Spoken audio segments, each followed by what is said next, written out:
Alors que faire?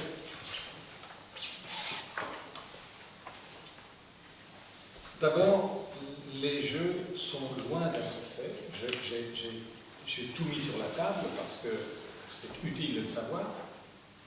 Mais cette troisième partie me paraît absolument essentielle. Être conscient que, les jeux sont absolument loin d'être faits. C'est significatif, et honteux d'ailleurs, que le président de la République ait dit, je le cite maintenant, nous,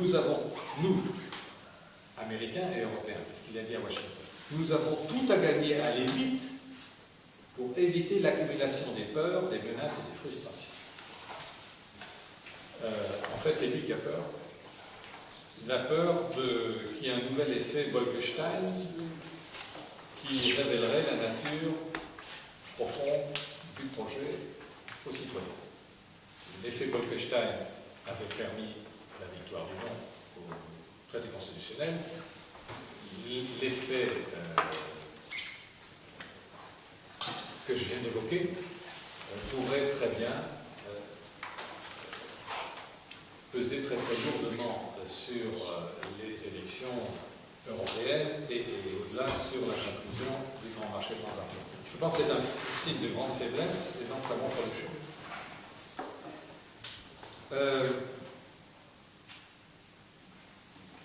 Deuxième exemple. Le débat autour du fameux tribunal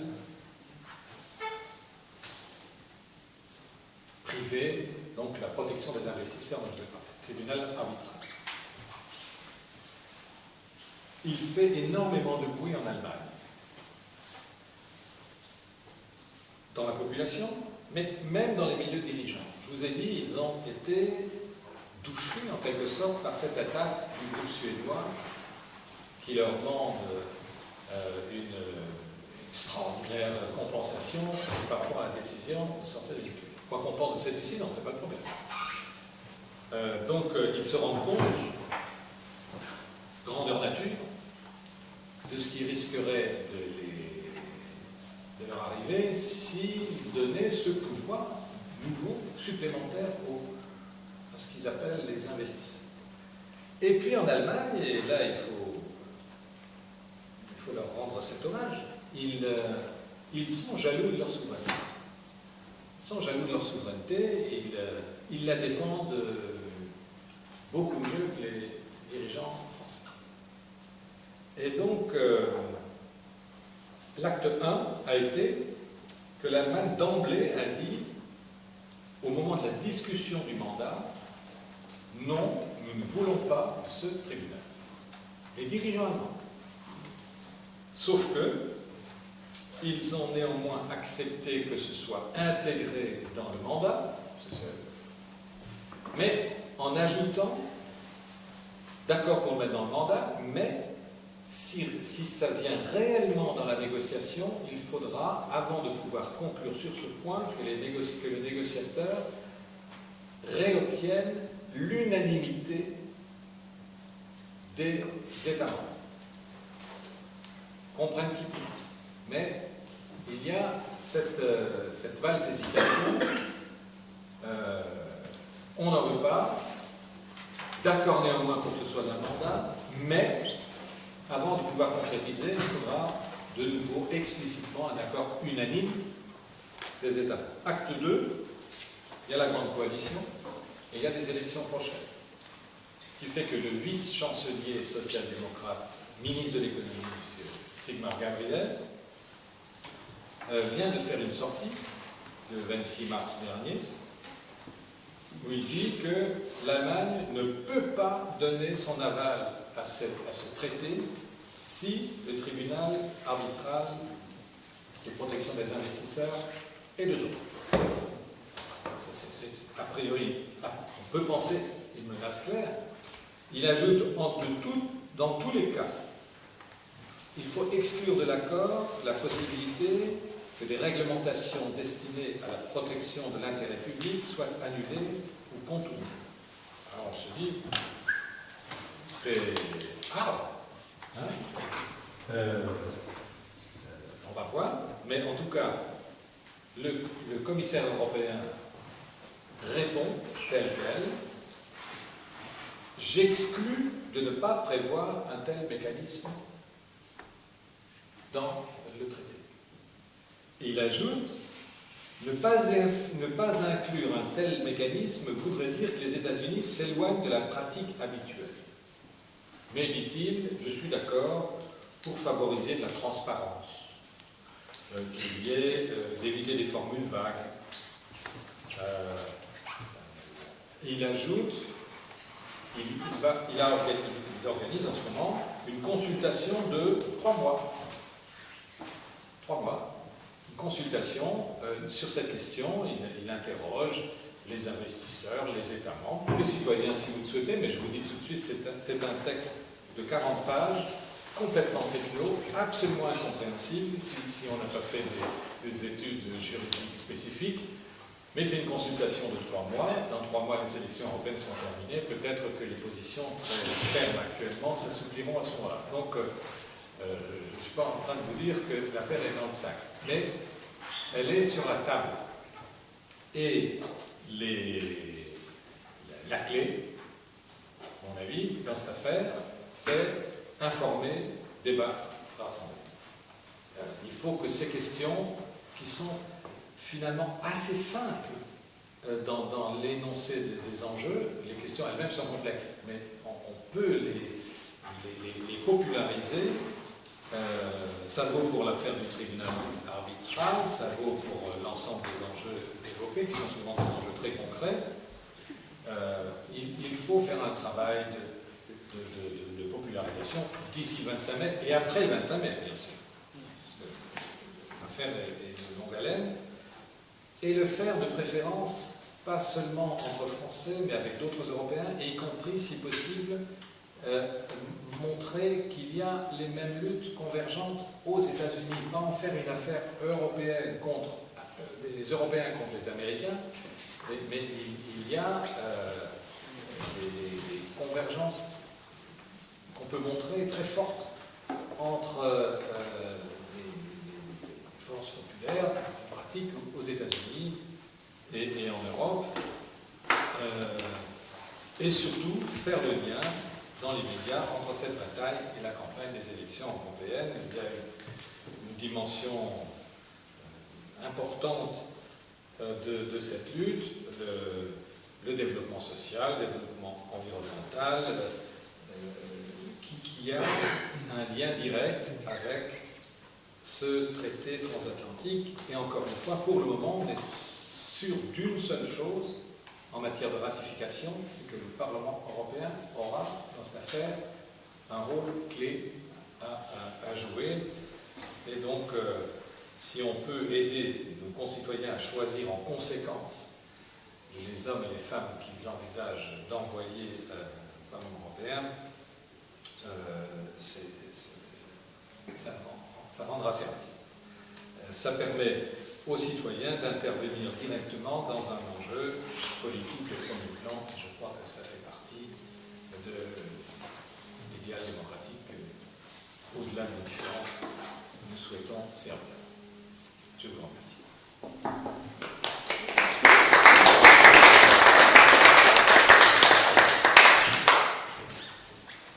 Là, c'est la discussion. Je voudrais te poser une question. Tu as souvent évoqué le tribunal arbitral et je crois que tu l'as défini à un moment donné. Est-ce que tu pourrais le rappeler? D'où est-ce qu'il tient son pouvoir? Il tient son pouvoir, de l'accord entre les États signataires. Si c'est pas oui, européen. Européen et américain en l'occurrence. Ah oui, S'il c'est n'y a ça, pas, d'accord. Oui. ou encore, quand je disais qu'ils existent déjà dans d'autres accords, c'est toujours dans le cas où un accord de libre-échange ou un accord dit d'investissement a été conclu entre un État et un autre État. D'accord. Dans ce cas-là, s'ils acceptent, et ça semble être une habitude, comme dit le commissaire de Buch depuis quelque temps, si les États acceptent qu'en cas de litige entre un investisseur et un État signataire, pour rassurer les investisseurs, ils n'ont pas à se soumettre à l'appareil judiciaire et à la loi du pays, ils risqueraient de être ils s'adressent à des juristes spécialisés en se mettant d'accord entre l'État concerné et l'investisseur concerné, se mettent d'accord sur les arbitres qui auront à émettre un avis et il faudra se conformer à cette. Vous pourrez concrétiser ça avec un exemple non européen ou français, l'histoire du Crédit Agricole. On a choisi 3 arbitres, je ne sais pas qui les a choisis, et c'est un qui a gagné. Le Crédit Lyonnais. Le Crédit Lyonnais. Oui, du Crédit Lyonnais. Le Crédit Lyonnais, pas le Crédit Lyonnais. C'est un qui a gagné. Ah ben là, c'est typiquement l'État français d'un côté, Bernard Tapie de l'autre, qui se sont mis d'accord sur les. C'est pas n'importe qui, hein, c'est des cercles très très spécialisés. Oui, ils sont quand même compromis. Oui. Bien entendu, c'est absolument scandaleux. Non, je parle du mécanisme. Bien sûr, c'est inacceptable. C'est absolument inacceptable. C'est la justice privée au détriment de la justice publique. Et alors, ce tribunal arbitral dont tu parlais, tu le mettrais de quel côté? Pardon?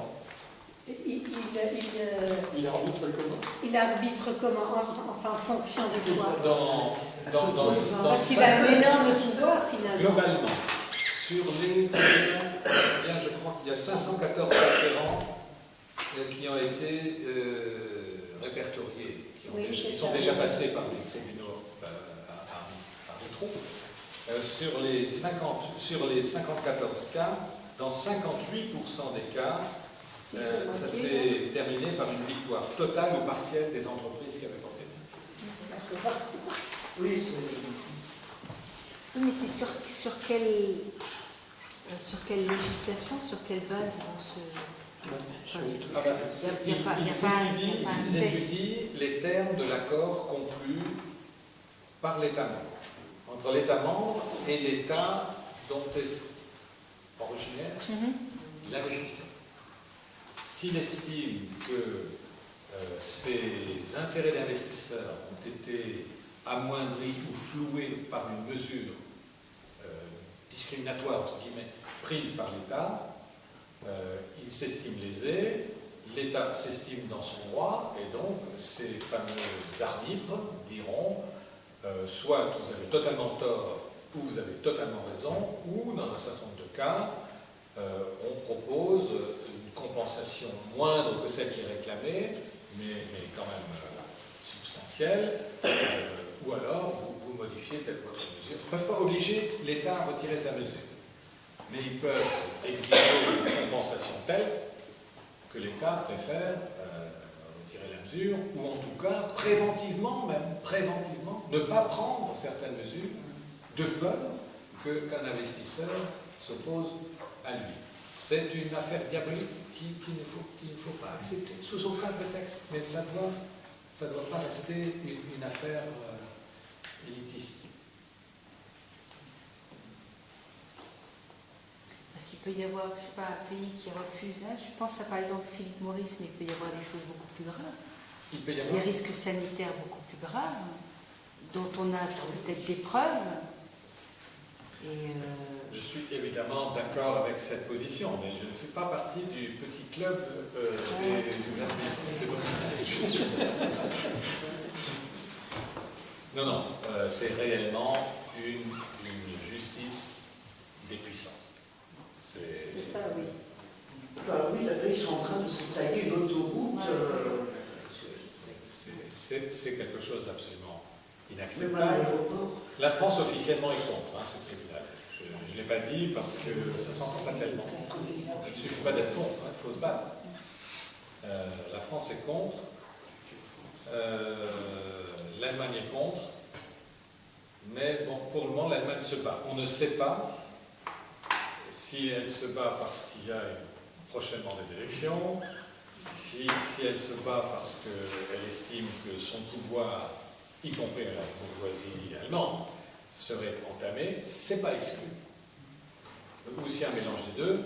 Bon, mais enfin, pour le moment, elle se bat, et la réponse de la Commission n'ouvre pas tellement à un compromis, puisqu'elle dit que c'est inconcevable à ses yeux de demander aux États-Unis, et inconcevable que les États-Unis acceptent, de renoncer à ce qui semble être une habitude.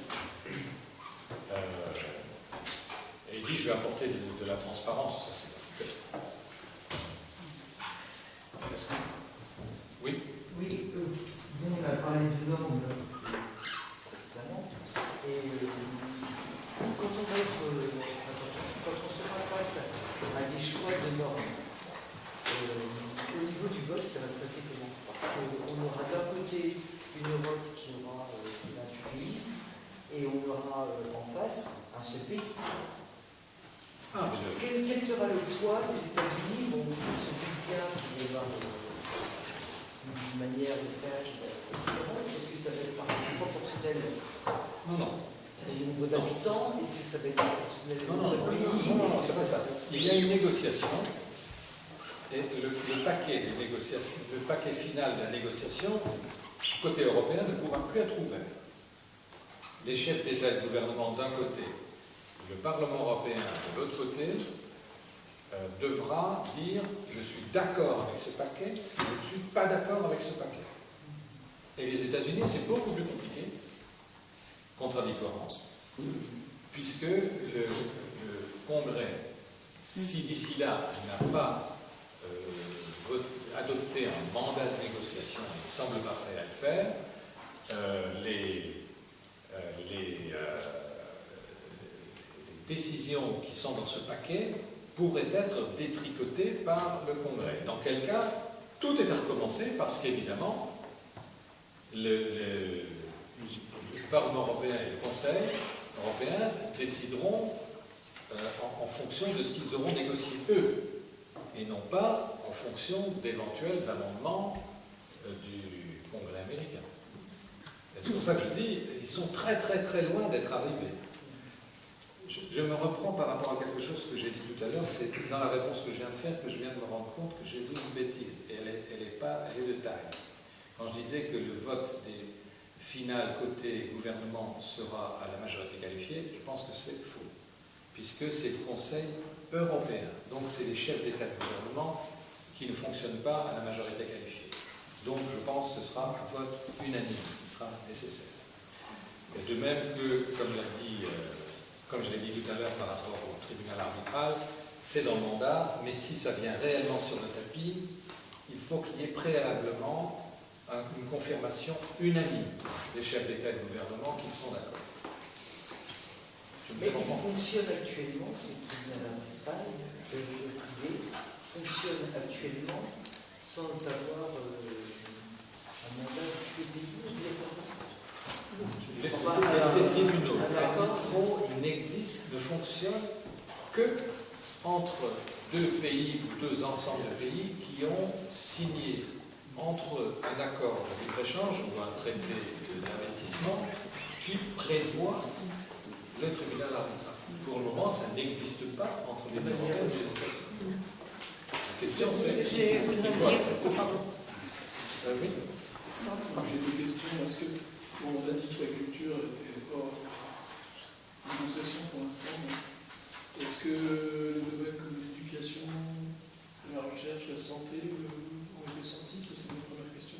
Non, il n'y a. Et la deuxième question, c'est est-ce qu'on peut dire que Francis Wurth soit le président du tribunal arbitral?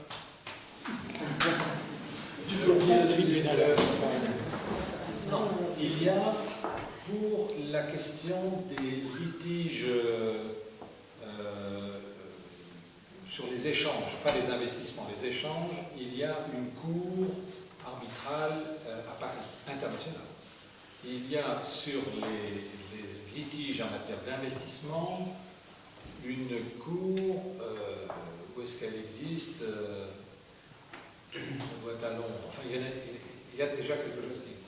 Mais là, il s'agit d'un cas plus spécifique, puisqu'il n'y a rien pour le moment qui concerne des ensembles aussi énormes, puisqu'il y a 28 pays d'un côté et la plus grande puissance économique de l'autre.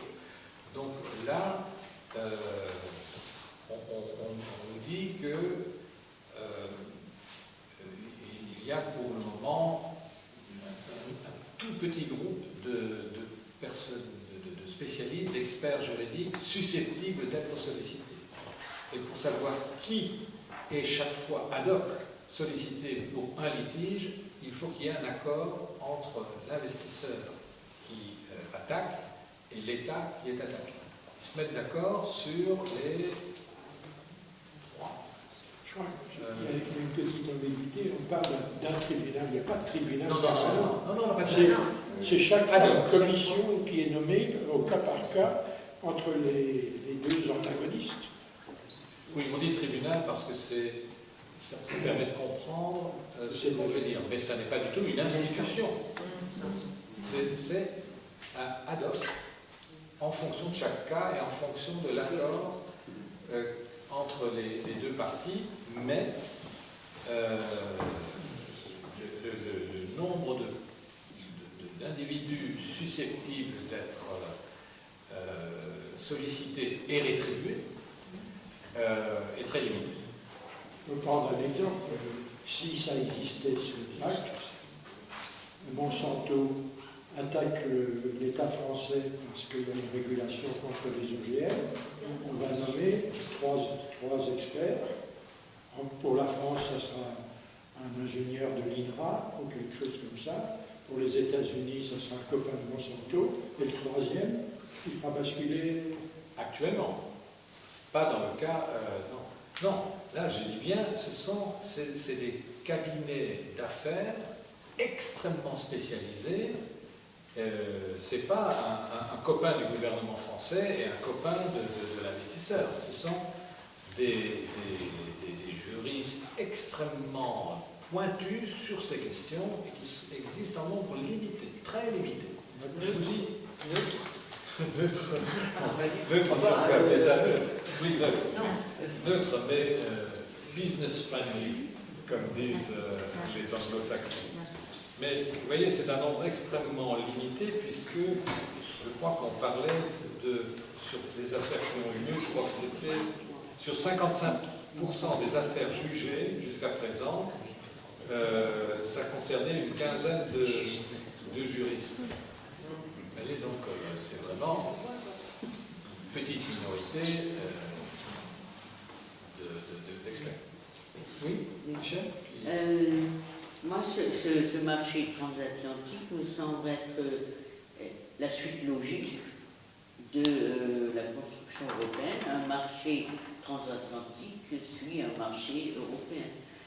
Par contre, ce qui m'effraie quand même, c'est cette opacité, cette non-transparence de l'information de ce qui se trame par rapport à la population. C'est vrai que dans les médias, on ne parle de rien. On ne parle surtout pas de ce marché-là, de ce qui s'y passe. Et ce qui me donne pas dans le gros, là, c'est ce tribunal aussi privé, qui est composé de groupes très intéressés par ce marché, en fait, qui les défend, ces intérêts de quelques-uns.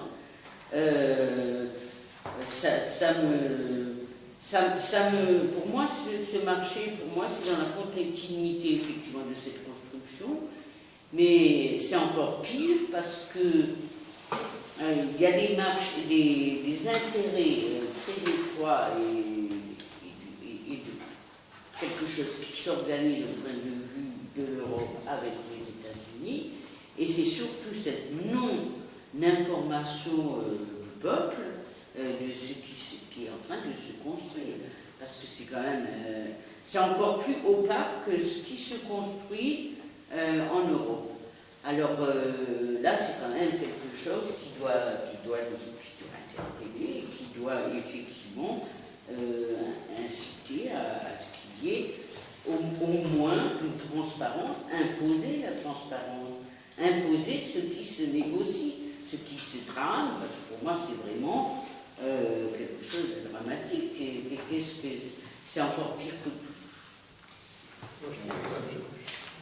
Je suis complètement dans ce sens, mais souvenez-vous, enfin, les plus jeunes, les moins jeunes d'entre vous, de la bataille, des conditions de la bataille contre l'accord multilatéral sur l'investissement en 1997.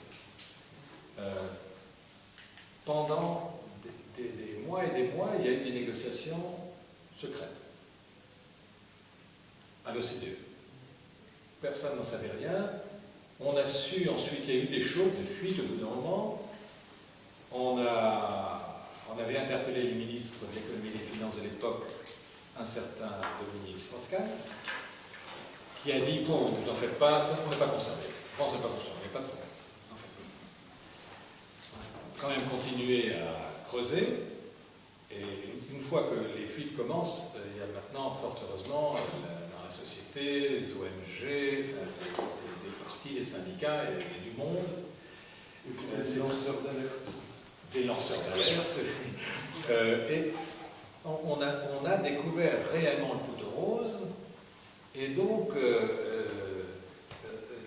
la révélation du contenu a été le détonateur. Sans ce détonateur, l'AMI aurait été signé. Et grâce à ce détonateur, donc grâce à la possibilité pour les citoyens de se saisir de ces enjeux, l'AMI a été mise en échec. Donc, ils savent ça, comme nous. Ils ont intégré ça dans leur stratégie. L'opacité est une question pour eux stratégique. Moins les gens en savent, plus ils sont tranquilles. Plus les gens savent, plus ils sont en danger.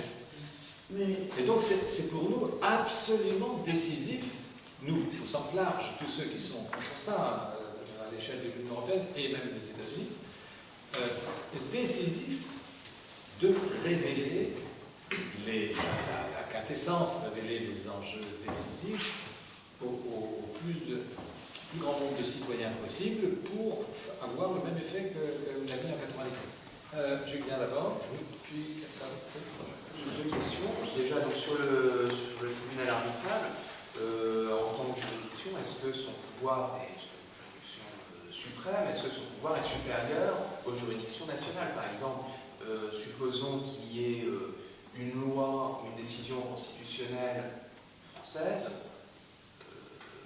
qui soit en désaccord avec une décision du tribunal arbitral. Qu'est-ce qui se passe? Ou à l'inverse, une décision du tribunal arbitral qui s'oppose à une loi préexistante dans un des pays membres. Qu'est-ce qui se passe dans ce cas-là? Mon autre question, elle porte sur, au-delà même du tribunal arbitral, puisque je suppose qu'il statue en fonction du texte de l'accord de libre-échange. Justement, sur ce texte, tu as dit tout à l'heure, le principe de reconnaissance mutuelle des normes, toute norme acceptable dans un pays serait dans les autres, quelques exceptions près. La question qui se pose à partir de là, c'est est-ce qu'on est bien dans une logique là de moins 10 ans? C'est-à-dire, concrètement, je ne sais pas, on a deux normes environnementales, c'est nécessairement la moins exigeante des deux qui s'applique, c'est bien ça? On est complètement dans une logique de moins 10 ans. Complètement. Pour autant, les choses ne sont jamais mécaniques. Par exemple, s'il y a une contradiction entre une décision de ce tribunal arbitral, appelons-le comme ça, et une loi antérieure, voire une constitution, moi je ne crois pas à l'inéluctabilité d'une décision sous prétexte qu'elle figure dans un traité ou dans un accord. Je suis absolument convaincu que si jamais nous n'arrivions pas, nous au sens large, n'arrivions pas à mettre en échec cette affaire, je suis absolument convaincu, vu les contradictions énormes que véhicule cette machine diabolique, qu'il y aura des chocs qui mettront en cause cette affaire apparemment huilée, à condition évidemment que les citoyens sachent de quoi il s'agit et à un moment donné disent ça ne passe pas.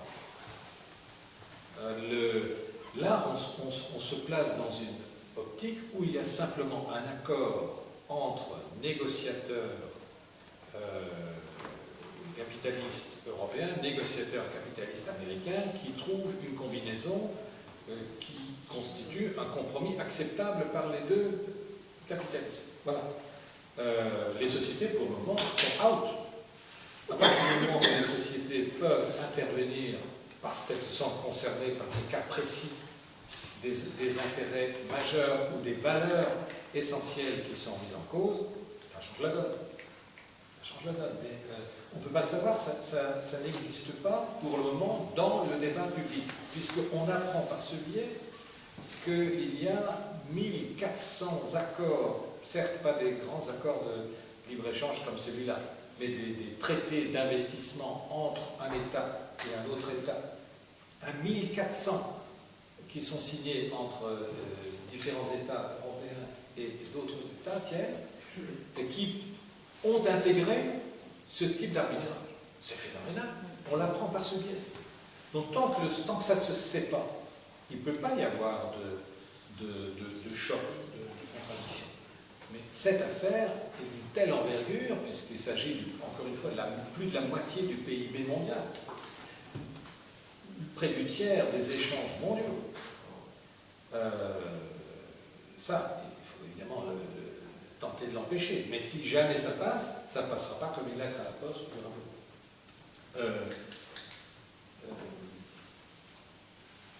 Voilà. Oui, d'accord. Excuse-moi. Oui. Oui, tout à l'heure vous disiez qu'il va falloir qu'on discute, enfin qu'on se prenne en main, nous, les citoyens, à propos de cette question, et avec certains Américains, notamment l'aile gauche des démocrates. Les syndicats, les ONG. Bon, d'abord, je ne savais même pas qu'il y avait une aile gauche aux États-Unis, parce que, d'après ce que j'ai compris aux États-Unis, la gauche, une gauche normale est déjà bien mesurée. Sans compter qu'il y a les gens du mouvement Occupy qui sont sous le coup de la loi, de la législation terroriste. Je ne sais pas, vous le savez? Oui, mais je peux vous dire qu'il existe. Alors je ne sais pas comment on va pouvoir discuter avec ces gens-là, enfin comment eux en tout cas pourront s'exprimer. Je peux vous dire, puisque j'étais à leur rencontre il y a quelques années, il existe au Congrès américain. Il existe au Congrès américain. Oui, mais je vous garantis que ce sont des gens tout à fait respectables. Un Progressive Caucus, c'est pas la gauche française, mais ce sont des hommes et des femmes qui sont courageux. Et je vous garantis qu'ils sont courageux. Oui, il faut l'être. Qui acceptent de mettre en cause leur mandat, comme peu de parlementaires français seraient susceptibles de le faire, et qui défendent des convictions. Maintenant, celui-là n'est plus là, il est à la retraite depuis longtemps, mais j'ai même rencontré le président de la commission de la défense de la Chambre des représentants américains, qui aurait été en France un authentique homme de gauche.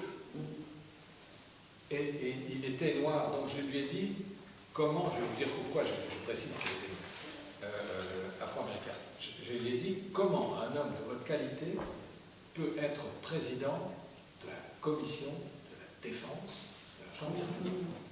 Tellement j'étais bavard de l'entendre. Et il m'a dit, avec l'humour qu'ont parfois les anglo-saxons, il me dit, il y a une tradition dans notre commission, c'est que c'est le plus ancien membre de la commission qui devient le président. Or, c'est pas moi, c'est une femme.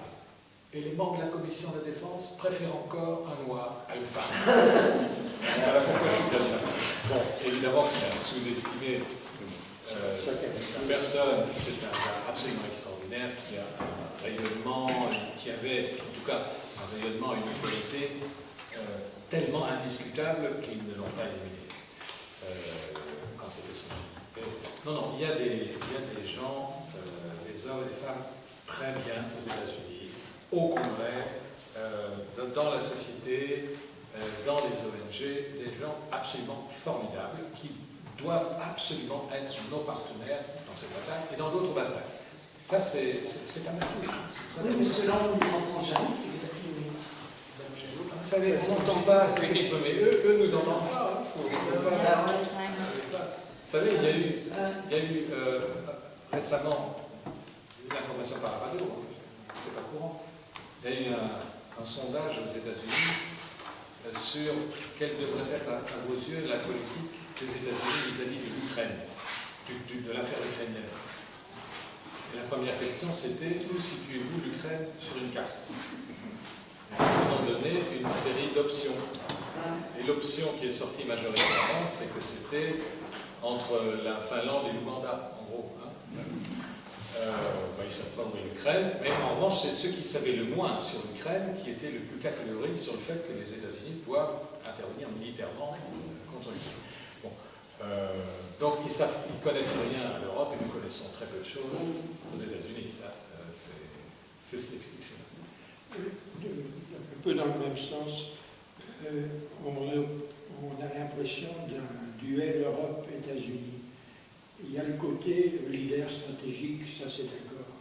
Mais je pense que ce qui est plus sensible pour l'opinion publique chez nous, c'est le côté économique. Et là, ce n'est pas les États-Unis, mais c'est les transnationales. Je crois que le traité, c'est le traité d'une stratégie du capitalisme mondial pour se sauver. Ce n'est pas seulement un traité pour les États-Unis dominer le monde. Bien sûr, bien sûr. Et si tu veux, par rapport à l'opinion publique ici et aux annonces qu'on peut avoir, une PME sera plus sensible au problème de résister à je ne sais pas quelle norme qui la concerne et qui avantage les transnationales, au problème de savoir si les États-Unis doivent diriger le monde ou pas. Absolument. Mais il est bon de savoir que, en plus de cette dimension de guerre des titans, il y a la volonté stratégique des dirigeants américains. Je parle maintenant pas des multinationales américaines. Les multinationales américaines veulent ouvrir les marchés ailleurs, les multinationales entre guillemets européennes veulent les ouvrir. Mais il y a en plus la volonté politique des dirigeants, de la classe dirigeante américaine, de tenter de garder coûte que coûte leur leadership. Et c'est une raison supplémentaire de ne pas suivre, parce que ça n'a rien à voir avec les intérêts bien compris de l'Europe. Oui? Non, c'est vous. Ah, pardon. Oui, mais justement, est-ce que cet accord bilatéral, c'est pas justement l'occasion pour l'Union européenne de s'affirmer ou de tenter de réaffirmer son rôle comme acteur international? Jusqu'à présent, l'Union européenne s'était caractérisée par la conclusion, tentative de conclure des accords multilatéraux. Or là, maintenant, on parle d'un traité bilatéral, ce qui montre que c'est un échec dans cette logique multilatérale qu'a l'Union européenne. Mais ce n'est pas pour autant qu'il faut négliger cet accord qui va justement représenter la zone de libre-échange la plus importante du monde. Et nous sommes, je parle de l'Union européenne, la première puissance économique du monde, même si, contrairement aux États-Unis, on ne bénéficie pas d'une unité de chaque État membre, puisqu'on remarque bien que même si on a confié un mandat à la Commission, lorsqu'on touche trop près à certains intérêts nationaux de certains États, ce mandat devient plus ou moins caduc. C'est l'exemple du tribunal arbitral pour l'Allemagne, pour la culture en France. Mais justement, est-ce que cet accord, même si le contenu pose problème, ce n'est pas l'occasion pour l'Union européenne de montrer que les États-Unis doivent maintenant composer avec un monde multipolaire dont un des pôles serait l'Union européenne? Écoutez, ici, chacun est totalement libre de ses opinions. Je ne partage pas du tout cette opinion-là, pour de multiples raisons.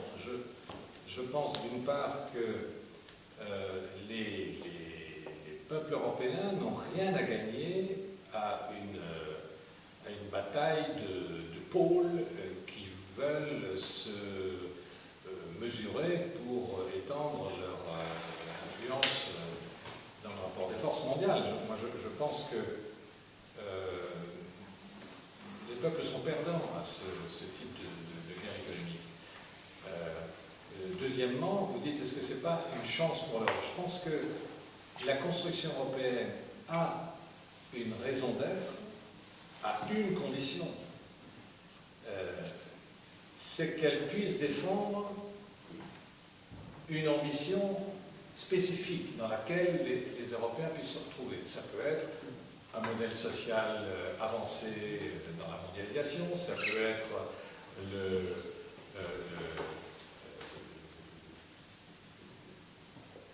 être à l'avant-garde de la bataille contre le réchauffement climatique, ça peut être un réseau de relations de coopération avec les pays du Sud, les pays émergents, pour favoriser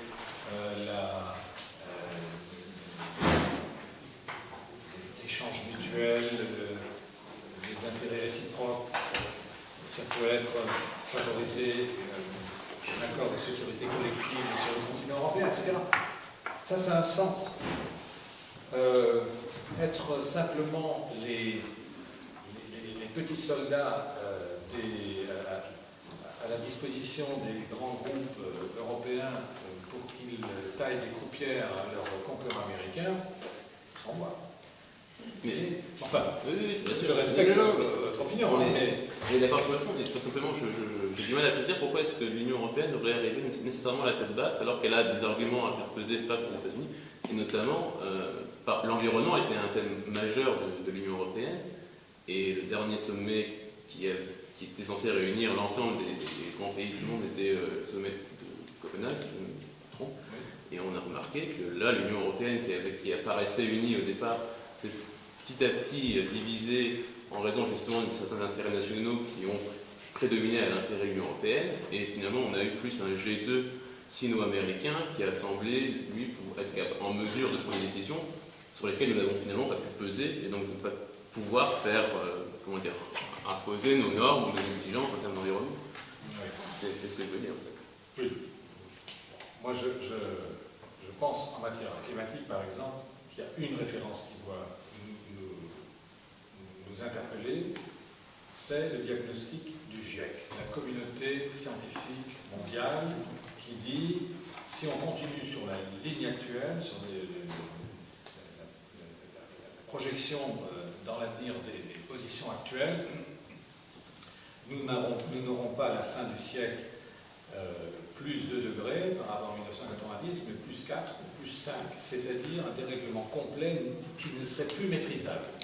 L'esprit de responsabilité moyen devrait être de dire c'est une priorité absolue. Pas au nom de la compétitivité, on va renoncer à nos responsabilités. Et donc, voilà quelle devrait être effectivement une des ambitions européennes vis-à-vis de ses États membres, mais aussi vis-à-vis de ses partenaires. Et or, ce type de négociation ne peut conduire qu'à un moins-disant dans ce domaine, parce que les États-Unis ont un surcroît de compétitivité, pour reprendre leur langage, par rapport à l'Europe. Sur quelle base? Grâce à la crise, ils ont réussi à faire baisser les prétentions salariales des salariés américains, premièrement, et deuxièmement, gaz de schiste, ce qui fait que, en matière énergétique, ils sont beaucoup moins dépendants maintenant des importations de pétrole, etc. Donc, vouloir faire un compromis commercial avec les États-Unis dans ce contexte, ça veut dire renoncer aux ambitions actuelles ou potentielles de l'Union européenne, sociale, environnementale, sanitaire, culturelle. Et ça, je pense que c'est un non-sens, sauf pour la construction européenne, sauf si on estime, et ce n'est pas du tout mon cas, que l'Union européenne, c'est un consortium d'intérêts capitalistes contre un autre consortium d'intérêts capitalistes appelé les États-Unis. Voilà. Donc Donc ça dépend du positionnement de chacun, mais évidemment que totalement libre de faire son choix, c'est la démocratie citoyenne. Ouais. Oui, avec cet accord transatlantique, est-ce qu'on le passe uniquement avec les États-Unis ou, comme on appelle ça un marché transatlantique, et que les États-Unis ont déjà leurs accords avec le Canada et le Mexique, est-ce que donc ce sont des accords signés, qui ne seront signés qu'avec les États-Unis ou avec tout le bloc Ce serait un accord. Disons pas ce sera. Ce serait un accord signé avec les États-Unis. Mais par ailleurs, l'Union européenne a déjà conclu avec le Canada un accord de libre-échange il y a quelques mois. Et le Mexique. C'est pas automatique du coup. L'Union européenne signe plein d'accords de libre-échange. Mais jamais il y a eu un accord de libre-échange d'une telle ampleur. Parce que cette fois, c'est les États-Unis. C'est ça la grande différence. Mais je pense qu'on va en entendre parler parce qu'avec le lancement de la campagne européenne, moi j'ai déjà entendu 2-3 émissions à la radio. Il y a Marianne samedi qui a titré justement, vendredi qui a titré là-dessus. Et ce matin j'en ai entendu parler sur France Inter aussi. Donc je pense que là maintenant tout doucement ça... disons que les journalistes n'auront rien à se mettre le croustillant, on entendra un petit peu parler quand même. Je voulais uniquement, je pense qu'il faudra apporter une petite précision. Oui. Parce que ma camarade qui est assise à côté de moi, effectivement, nous vendons l'humanité dimanche toutes les semaines. Oui. Donc nous sommes au fait, ne nous inquiétons pas du fait de l'information, nous venons de découvrir, et dans l'humanité, au niveau de nos élus, moi je suis communiste, au niveau de nos élus, au Parlement européen, les écrits, de Patrick Le Garrigue, c'est-à-dire la discussion existe, la question qui est posée, c'est de faire entendre ces questions, de les faire entendre au plus grand nombre. Plus grand nombre. Et là, je profite aussi de l'occasion par rapport à un point que vous aviez soulevé. Le monde anglo-saxon a indubitablement des érudits. Alors, que ce soit aux États-Unis, des gens même très progressistes, très avancés. Néanmoins, ils sont dans des milieux excessivement dans des vases clos. Ça veut dire l'impact de leur discours auprès d'une population est limité. Même le cas de l'Angleterre, pas très loin, nous ne sommes pas de l'autre côté, où nous avons, il y a des écrits, des analyses très profondes, très intéressantes, mais l'impact de ces discours auprès d'une population plus large, elle n'est pas entendue. L'Amérique, c'est aussi ce pays où les gens, qui ne sont pas nécessairement tous les plus fortunés, se mobilisent pour dire non à une couverture maladie. Je dirais une couverture maladie parce que, voilà, c'est chacun pour soi, c'est l'individualisme, je paye, effectivement je suis malade, je n'ai qu'à payer pour moi-même, je n'ai absolument pas à contribuer pour un autre. Et ces populations ne sont pas nécessairement ni richissimes, ni, je dirais, multimilliardaires. Donc, là, ce qui aujourd'hui nous touche, nous, malheureusement, tu parlais de quand on pose, on demande où se situent les pays, malheureusement, cette ignorance massive des Américains, qui est une réalité du monde, et qui, en même temps, décide de la destinée du monde. Je dirais, nous avançons progressivement, malheureusement aussi, vers une telle... nous sommes encore loin de cette bêtise, mais mais on marche vers ça aussi. Donc, la question qui était posée tout à l'heure, je termine là-dessus, c'est qu'effectivement, peut-être, je pense, ne sommes-nous pas, après le marché unique, l'élargissement, 90, 2004, ce qu'on a vu, c'est-à-dire les positions de la Troïka, là aussi, c'est dans une politique, je pense que ceux qui décident et décident en catimini ou décident entre eux pour mettre en place des choses pour que les peuples n'en sachent rien, savent pertinemment où ils vont. Et ils savent pertinemment où ils vont. Là, comment mobiliser pour se faire entendre, ce n'est pas évident. C'est un travail qui doit se faire vraiment sur la durée et dans la continuité pour arriver à faire entendre, et sur la durée et dans la continuité, avec, même au-delà... mais au moins avec la campagne électorale qui vient de démarrer. Pour si tu veux, on prendra un verre après, peut-être que ce sera l'occasion de terminer. Oui, nous devons rendre la fin. Ah oui, d'accord. Juste un mot pour dire, s'il y a une leçon, à mon avis, à tirer de l'expérience, c'est il n'y a pas de fatalisme au projet auquel nous sommes confrontés. J'évoquais l'affaire de l'AMI. Au début de la bataille, on n'imaginait pas qu'on pouvait gagner la manche. On l'a gagné. J'ai essayé de montrer un certain nombre de contradictions du projet qui montrent qu'il y a loin de la colère. Donc ça doit nous inciter à faire ce travail pédagogique de révélation auprès de nos concitoyens. Et ensuite, effectivement, c'est à chacune et à chacun de se situer. Je vous remercie. Alors, le premier cycle de cours de l'Université nouvelle sur les enjeux européens est terminé. Il sera suivi par un cycle de 3 cours par Françoise Hutin sur l'histoire du mouvement ouvrier. Vous aurez les dates, les dates seront le 15, à partir du 15. Et auparavant, il y aura une conférence sur les regards de Jaurès sur la Terre. Et ce sera en soirée. Vous recevez également un mail le 9 mai. Voilà. Merci.